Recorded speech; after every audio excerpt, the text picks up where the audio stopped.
ನಮಸ್ಕಾರ, ಇದು TV9 digital special. ನಾನು ಪ್ರತಿಮಾ ಭಟ್. ದಯಾಮರಣಕ್ಕೆ ದೇಶದಲ್ಲೇ ಮೊದಲ ಬಾರಿಗೆ ಅನುಮತಿ ಪಡೆದಿದ್ದಂತಹ ಹರೀಶ್ ರಾಣಾ ಮಂಗಳವಾರ ಕೊನೆಯುಸಿರೆಳೆದರು. ದೆಹಲಿಯ ಏಮ್ಸ್ ಆಸ್ಪತ್ರೆಯಲ್ಲಿ ನಿಧನರಾದರು ಅಂತ ಮೂಲಗಳು ತಿಳಿಸ್ತಾ ಇವೆ. ಮಾರ್ಚ್ 11ಕ್ಕೆ ಹರೀಶ್ ಅವರ ದಯಾಮರಣ ಕುರಿತು ಐತಿಹಾಸಿಕ ತೀರ್ಪನ್ನು ನಮ್ಮ ಸುಪ್ರೀಂ ಕೋರ್ಟ್ ನೀಡಿತು. ಹರೀಶ್ ಅವರ ಜೀವರಕ್ಷಕ ವ್ಯವಸ್ಥೆಯನ್ನು ಮಾನವೀಯ ರೀತಿಯಲ್ಲಿ ಹಿಂಪಡೆಯಿರಿ, ಗೌರವಯುತವಾಗಿ ಅವರು ಕೊನೆಯುಸಿರೆಳೆಯುವುದಕ್ಕೆ ಅವಕಾಶ ಕಲ್ಪಿಸಿ ಅಂತ ಏಮ್ಸ್ಗೆ ಸುಪ್ರೀಂ ಕೋರ್ಟ್ ನಿರ್ದೇಶನ ಕೊಟ್ಟಿತ್ತು. 2013ರಿಂದ ಕೋಮಾದಲ್ಲಿದ್ದರು ಹರೀಶ್. 31 ವರ್ಷ ಅವರಿಗೆ. ಸುಪ್ರೀಂ ಕೋರ್ಟ್ ತೀರ್ಪಿನಂತೆ ಮಾರ್ಚ್ 14ಕ್ಕೆ ಗಾಜಿಯಾಬಾದ್ನಲ್ಲಿರುವಂತಹ ಅವರ ನಿವಾಸದಿಂದ ದೆಹಲಿಯ ಏಮ್ಸ್ ಆಸ್ಪತ್ರೆಗೆ ಅವರನ್ನು ದಾಖಲಿಸಿಕೊಳ್ಳಲಾಗುತ್ತೆ.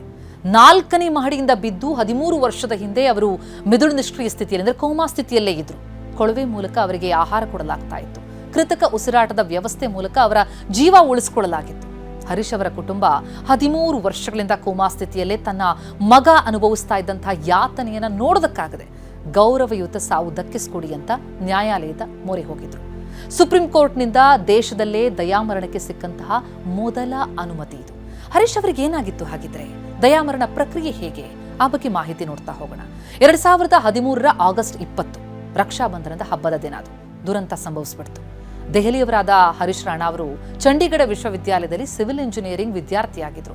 ಅವರು ವಾಸ ಆಗಿದ್ದಂತಹ ಹಾಸ್ಟೆಲ್ನ 4ನೇ ಮಹಡಿಯ ಬಾಲ್ಕನಿಯಿಂದ ಆಕಸ್ಮಿಕವಾಗಿ ಕೆಳಗೆ ಬಿದ್ದುಬಿಡ್ತಾರೆ.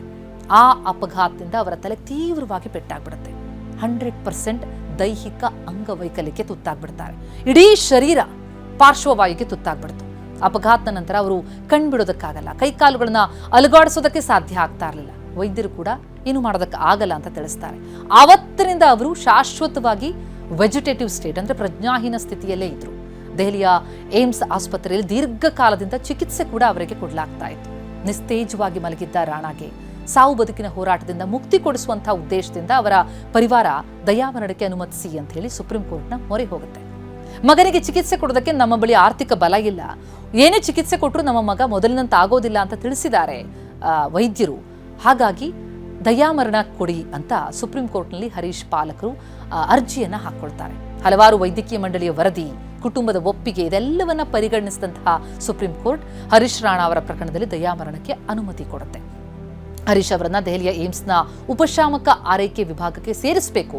ಅವರ ಜೀವಿತಾವಧಿಯ ಆರೈಕೆಗಾಗಿ ಎಲ್ಲಾ ಸಮಗ್ರ ಯೋಜನೆಯನ್ನ ಅಭಿವೃದ್ಧಿಪಡಿಸಬೇಕು ಅಂತಲೂ ಕೂಡ ಸುಪ್ರೀಂ ಕೋರ್ಟ್ ನಿರ್ದೇಶನವನ್ನು ಕೊಡುತ್ತೆ. ರಾಣಾಗೆ ಘನತೆಯಿಂದ ಸಾಯುವ ಹಕ್ಕನ್ನು ಕೊಡೋ ಮೂಲಕ ಪ್ಯಾಸಿವ್ ಯುಥನೇಷಿಯಾ, ಅಂದರೆ ನಿಷ್ಕ್ರಿಯ ದಯಾಮರಣಕ್ಕೆ ಅನುಮತಿ ಕೊಡುತ್ತೆ. ದಯಾಮರಣ ನೀಡೋದಕ್ಕೆ ಸುಪ್ರೀಂ ಕೋರ್ಟ್ ಅನುಮತಿಸಿದ ಬೆನ್ನಲ್ಲೇ ಈ ಪ್ಯಾಸಿವ್ ಯುಥನೇಷಿಯಾ, ಅಂದರೆ ಜೀವನಾಧಾರ ಏನು ಕೊಟ್ಟಿರ್ತಾರೆ ಅದೆಲ್ಲವನ್ನ ಹಿಂಪಡೆಯುವಂತಹ ಪ್ರಕ್ರಿಯೆಯನ್ನು ಆರಂಭಿಸಲಾಗುತ್ತೆ. ಆ ಪ್ರಕ್ರಿಯೆಗಾಗಿ ಅವರನ್ನ ಏಮ್ಸ್ಗೆ ದಾಖಲಿಸಲಾಗಿತ್ತು. ವಿಶೇಷ ವೈದ್ಯರ ತಂಡ ಆ ಪ್ರಕ್ರಿಯೆಯನ್ನು ಶುರು ಮಾಡಿ ಅಂತ್ಯದವರೆಗೂ ಕೂಡ ಅವರ ಆರೈಕೆಯನ್ನು ಮಾಡಿದೆ. ದಯಾಮರಣದಲ್ಲಿ 2 ದಾರಿ. ಆಕ್ಟಿವ್ ಅಂದರೆ ಇಂಜೆಕ್ಷನ್ ಮೂಲಕ ಸಾವಿಗೆಡೆ ಮಾಡಿಕೊಡೋದು. ಪ್ಯಾಸಿವ್ ಅಂತಂದ್ರೆ ಲೈಫ್ ಸಪೋರ್ಟ್ ಸಿಸ್ಟಮ್ ಇರುತ್ತಲ್ಲ, ಜೀವನಾಧಾರ, ಅದನ್ನ ತೆಗೆಯೋದು.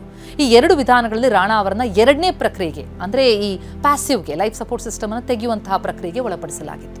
ರೋಗಿ ಆರೋಗ್ಯದಲ್ಲಿ ಚೇತರಿಕೆ ಇಲ್ಲ ಅನ್ನೋ ಸ್ಥಿತಿ ತಲುಪಿದಾಗ ಈ ಪ್ಯಾಸಿವ್ ಯುಥನೇಷಿಯಾ ಪ್ರಕ್ರಿಯೆ ಆರಂಭಿಸಲಾಗುತ್ತೆ.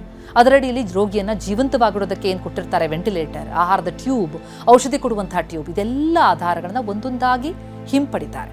ಜೀವರಕ್ಷಕ ಉಪಕರಣಗಳನ್ನು ತೆಗೆದುಹಾಕಿ ವೈದ್ಯರ ಪ್ರಕಾರ ನ್ಯಾಯಾಲಯದ ಆದೇಶದ ನಂತರ ಹರೀಶ್ ಅವರ ಈ ಜೀವರಕ್ಷಕ ವ್ಯವಸ್ಥೆಯನ್ನು ಕ್ರಮೇಣ ತೆಗೆದುಹಾಕ್ತಾ ಬರಲಾಯಿತು.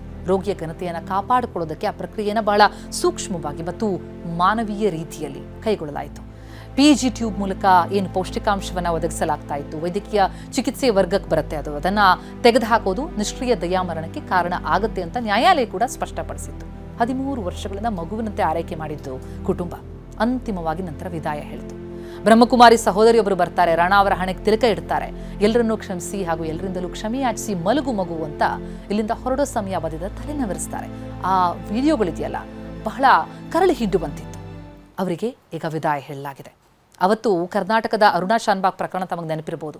ಆಗ ದಯಾಮರಣವನ್ನು ನಿರಾಕರಿಸಿತು ಸುಪ್ರೀಂ ಕೋರ್ಟ್. ಆದರೆ ಈಗ ಹರೀಶ್ ರಾಣಾ ಅವರ ದಯಾಮರಣಕ್ಕೆ ಒಪ್ಪಿಗೆಯನ್ನು ಕೊಟ್ಟು ಅವರೀಗ ಮರಣವನ್ನಪ್ಪಿದ್ದಾರೆ. ಸುಪ್ರೀಂ ಕೋರ್ಟ್ ಕೊಟ್ಟ ಈ ತೀರ್ಪು ದಯಾಮರಣಕ್ಕೆ ಸಿಕ್ಕ ಮೊದಲ ಅನುಮತಿ. ನಮಸ್ಕಾರ.